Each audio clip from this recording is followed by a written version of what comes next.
जय हिंद दोस्तों, 1 फरवरी 2025 बहुत बड़ा दिन होगा केंद्रीय कर्मचारियों के लिए, पेंशनर्स के लिए। हाँ जी दोस्तों, मैं क्यों कह रहा हूं कि उस दिन होगी आपको 8वें वेतन आयोग की घोषणा, और उसके लिए कल 21 दिसंबर को प्री बजट मीटिंग हुई और उसकी अध्यक्षता वित्त मंत्री साहिबा ने की। पूरे स्टेट के वित्त मंत्री शामिल हुए जैसलमेर एक होटल में। और वो क्यों आखिर में बैठक होती है, और इसको बोलते हैं प्री बजट या जीएसटी काउंसलिंग। उसमें जीएसटी आप समझ सकते हो, गुड्स एंड सर्विस टैक्सेस, यानी पूरे भारत के अंदर सभी की एक आयकर प्रणाली है, जो कर प्रणाली है, उसको समोजित किया जाता है, यानी बराबर किया जाता है। जैसे कि आप समझ सकते हो, किसी स्टेट में डीजल पेट्रोल के भाव कुछ है, किसी में कुछ है, तो ये एक अधिकार होता है स्टेट के सीएम का और वित्त मंत्री का। इसलिए आगे बजट में क्या क्या प्रावधान होंगे, महंगाई पर किस तरह काबू किया जाएगा, 8वां वेतन आयोग लागू होगा या नहीं होगा, होगा तो क्या संभावना है, यानी अब फाइनल है दोस्तों, होना ही होना है। 1 फरवरी 2025 को 8वें वेतन आयोग को लेकर बड़ी खबर आएगी। अब खबर क्या आएगी, जो भी खबर आए, चाहे आयोग बने, चाहे फिटमेंट फैक्टर बने, चाहे डीए मर्ज हो, यानी इस संदर्भ में लेकर के आज हम आपके सामने एक वीडियो लाए। यदि आप फौजी हैं, यदि आप सर्विंग पर्सनल हैं, तो क्या क्या चीज बढ़ेगी, और यदि आप रिटायरी हैं तो किस तरीके से बढ़ेगा, क्या प्रावधान होगा, क्या अकॉर्ड फॉर्मूला के तहत फिटमेंट फैक्टर लागू होता है तो आपकी पेंशन डबल होगी, आपकी पेंशन डबल होगी। मैं क्यों डबल कह रहा हूं, उसके आंकड़े आपके सामने दिखाऊंगा। तो सबसे पहले बोर्ड पे चलते हैं। हाँ जी दोस्तों, इसमें ग्रेच्युटी भी बढ़ेगी, ग्रेच्युटी के साथ साथ और क्या क्या चीजें बढ़ेंगी, इसकी संभावना पर विचार करते हैं, क्योंकि 1 जनवरी 2026 से होना तय है। सरकार कुछ भी दे, चाहे आपको लड्डू खिलाए या जलेबी खिलाए, आपको जरूर खिलाएगी। वो किस तरीके से खिलाएगी, वो अपना एनालिसिस कर रही है, वो अपना सर्वे इंटरनल कर रही है, ये बात सत्य है। भले ही आप 3 तारीख को सवाल पूछा गया हो, 9 तारीख को संसद में, लोकसभा में सवाल पूछा गया हो, उन्होंने कहा कि अभी विचाराधीन नहीं है। विचाराधीन का मतलब ऐसा है कि वो इस चीज को बाहर एक्सपोज नहीं करना चाहते हैं, लेकिन सरकार के पास अब पूरी तरीके से दबाव है। जैसे कि कॉन्फेडरेशन जो एसोसिएशन है, 7 लाख कर्मचारियों ने माननीय प्रधानमंत्री जी को चिट्ठी लिख दी है कि अब हमें बिल्कुल भी पेशेंस नहीं है, हां तो कब, ना तो क्यों नहीं, बिल्कुल 2 टूक जवाब चाहिए। तो जवाब से पहले हम 1 फरवरी 2025 की संभावनाओं पर विचार करते हैं। जैसे मैंने आपसे कहा कि कल बैठक थी जीएसटी काउंसलिंग मीटिंग 21 दिसंबर को, जिसको प्री बजट आप मीटिंग कह सकते हो, जिसके अंदर कर सुधार प्रणाली के ऊपर बातें हुई कि कहां पर क्या होगा। अब मैं बात करूंगा 1 फरवरी को पूर्ण बजट है, यानी फाइनल घोषणा होने की पूरी उम्मीद है।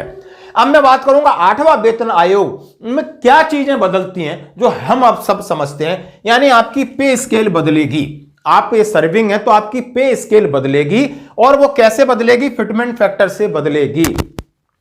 पेंशन स्केल बदलेगी, वो भी फिटमेंट फैक्टर से बदलेगी। आपकी ग्रेच्युटी लिमिट बदलेगी। हाँ जी दोस्तों, ग्रेच्युटी लिमिट की मैं बात कर रहा हूं कि 20 लाख से 25 लाख है, लगभग 30 और 35 लाख ये जाएगी, क्योंकि पहले 2006 से 16 में 10 से 20 लाख परिवर्तन हुआ था, क्योंकि इसका अपना एक रीजन होता है, क्योंकि जो लोग डिजर्व करते हैं उतनी ग्रेच्युटी, और आपकी सीलिंग लिमिट ही कम है, तो फिर उनको फायदा ग्रेच्युटी में होगा ही नहीं। इसलिए ग्रेच्युटी बहुत इंपॉर्टेंट फैक्टर है, और यही एक ऐसी चीज है जो सरकार अपनी तरफ से कर्मचारियों को देती है, तो इसके ऊपर भी हम अलग से बात करेंगे। अब मैं बात करूंगा अलाउंसेस की।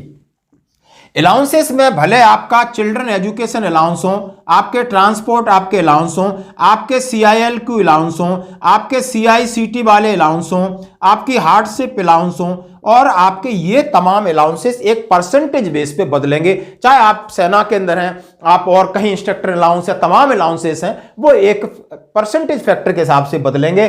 और CF भी बदलने की, यह है कम्यूटेड फैक्टर बोलते हैं, इसको 2 बार बदला गया है अभी तक, अब इसके बदलने का भी इसका समय आ गया है, क्योंकि पे स्ट्रक्चर बदलेगा तो CF बदलना बहुत जरूरी है, तो CF भी बदलेगा। अब इससे फायदा किसको होगा, 1 जनवरी 2026 के बाद जो रिटायरमेंट आते हैं उनको फायदा होगा। यदि आप प्रीमेचर आना चाहते हो तो भले रुक के आ जाना, लेकिन 1 जनवरी 2026 के बाद आना, आपको कुछ ऐसे फायदे होंगे जो आपको अभी दिखाई नहीं दे रहे हैं। ये मैं पहले की बात आपके साथ कह रहा हूं, आज संडे है, इसलिए जो भी आप सर्विंग सोल्जर हैं या आप रिटायर्डी हैं, जरा ध्यान से सुनिए कि आप फिर फायदा क्यों होगा, मैं ये भी आगे चर्चा करूंगा। अब मैं बात करूंगा फिटमेंट फैक्टर कैसे बनेगा? अब फिटमेंट फैक्टर बनेगा कि जो आपका अभी डीए ले रहे हो उसको सरकार अपने काबू में लेगी, यानी डीए और डीए के साथ कुछ 10-5 जो भी परसेंट बढ़ा करके एक फिटमेंट फैक्टर बनाएगी। तो सीधा सीधा आपके फिटमेंट फैक्टर की संभावना अभी तक जितनी है वो 1.88 और 1.92 के बीच में घूम रही है। जैसा कि आप पे लेवल 1 से और जो भी पे मैट्रिक्स बनता है इस तरीके से, जैसा कि आपका 7th पे कमीशन में 2.57 का फिटमेंट फैक्टर था और पे लेवल 1 की 7,000 से 18,000 सीधी पहुंच गई थी। यदि आपका 1.92 1.88 रखा जाता है तो वो सीधी आपकी 18,000 से 36,000 पहुंचेगी। मैंने क्या बोल रहा हूं, डबल होगी। अब डबल क्यों होगी, आपको पेंशन का चार्ट दिखाऊंगा, आपको समझ में आ जाएगा कि आपकी पेंशन भी डबल होगी। मैं बिल्कुल आपके सामने रखूंगा। अब मैं डिफेंस फोर्सेस के लिए बात करूंगा।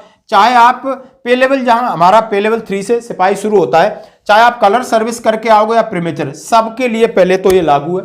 ये नहीं सोचना कि वन रैंक वन पेंशन की तरह इसका कोई क्राइटेरिया है। जो भी पेंशनर हैं, केंद्रीय कर्मचारी हैं, उन सब के लिए ये लागू है दोस्तों।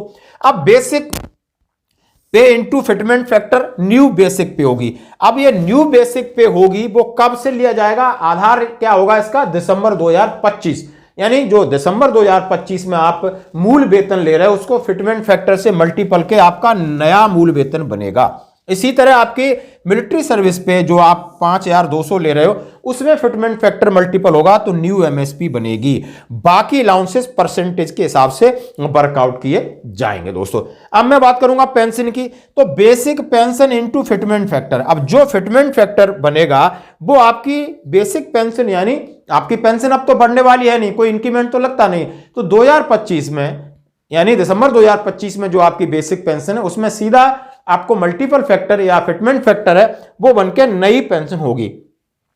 अब फिटमेंट फैक्टर कैसे बनेगा, मैं डबल की कैसे बात कर रहा हूं, तो आइए हम चार्ट पर इसकी चर्चा करते हैं। तो जैसा कि एक हम बोर्ड पे चार्ट बनाए वो आपके सामने है, जिसमें आप देख सकते हो कि रैंक है मेरे पास सिपाही, नायक, हवलदार, नायब, ऑनरी नायब सुधार, सूबेदार, सूबेदार मेजर, लेफ्टिनेंट और कैप्टन। अब मैं सिर्फ और सिर्फ इतनी बात कहूं कि आरओपी 3 में आप कितनी ले रहे हैं बेसिक पेंशन। बेसिक पेंशन यदि मैं उदाहरण के तौर पे यहां लिया है कि जैसे कि 20,463 पे एक सिपाही है, पे लेवल 3 का है, 17 साल सर्विस में उसको फिक्स किया है, करेक्ट बात है। अब 20,463 वाले को फिटमेंट फैक्टर 1.92 होता है तो 39,288 हो जाता है, यानी 20,000 से बढ़ा करके 39,000 समथिंग, तो डबल हुई कि नहीं हुई, यानी आपकी 20,463 से फैक्टर 1.922 करते हैं तो सीधा आपका बनता है 39,288, तो ये डबल हो रही है ना, बिल्कुल। इसी तरीके से यदि सिपाही 19 साल का है उसकी 21,442 है तो उसकी 41,000 हो रही है। फैक्टर 1.92, ज्यादा नहीं मैं लगा रहा, ज्यादा मैं नहीं लगा रहा।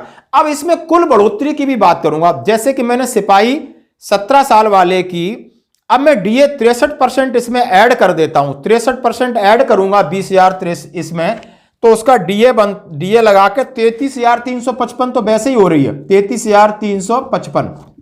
अब बढ़ी कितनी, 6,000, बढ़ी कितनी, 6,000, 39,288 की मैं बात कर रहा हूं, यानी 20,463 आप ले रहे हो, 63% डीए मिला के आपकी 33,355 आपकी ग्रॉस पेंशन बन जाती है।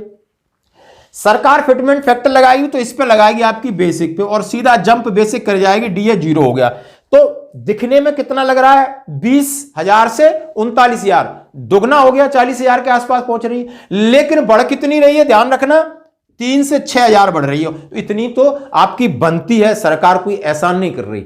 मतलब आप, मैं लॉजिक पे जा रहा हूं, आप इसी तरीके से नायक 4 पे लेवल 4 का है, 22 साल सर्विस है, अभी वो ले रहा है सपोज करो 23,569, अब उसको 23,000 से सीधा उसकी 1.92 से 45,000 जा रही है, मतलब 23 का डबल 46, तो डबल हो रही है, 45 के आसपास जा रही है। और बढ़ोतरी, टोटल बढ़ोतरी कितनी हो रही है, जरा ये भी आपको समझना होगा।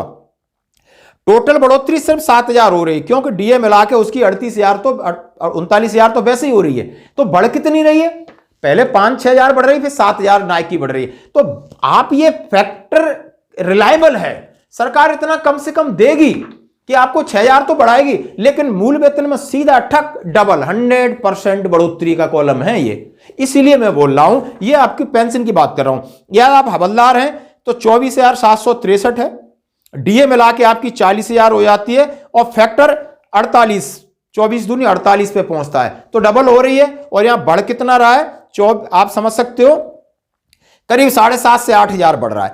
नायब सूबेदार का है 25,738 वाले हैं या 26,738 वाले हैं, तो उनकी सीधी 49,000 और 50,000 के बीच जा रही, जैसा कि डबल है 25 से 50,000 जा रही है। यदि आप नायब सूबेदार हैं 26,900 वाले या 27,950 वाले, तो उनकी 52 और 53 के हिसाब से जा रही, जो कि ये डबल दिखा रहे हैं। सूबेदार की आप समझ रहे हो, जिसकी बेसिक 30,175 या 31,500 है, तो उनकी सीधी 58,000 से लगाकर 61,000 के बीच जा रही दोस्तों।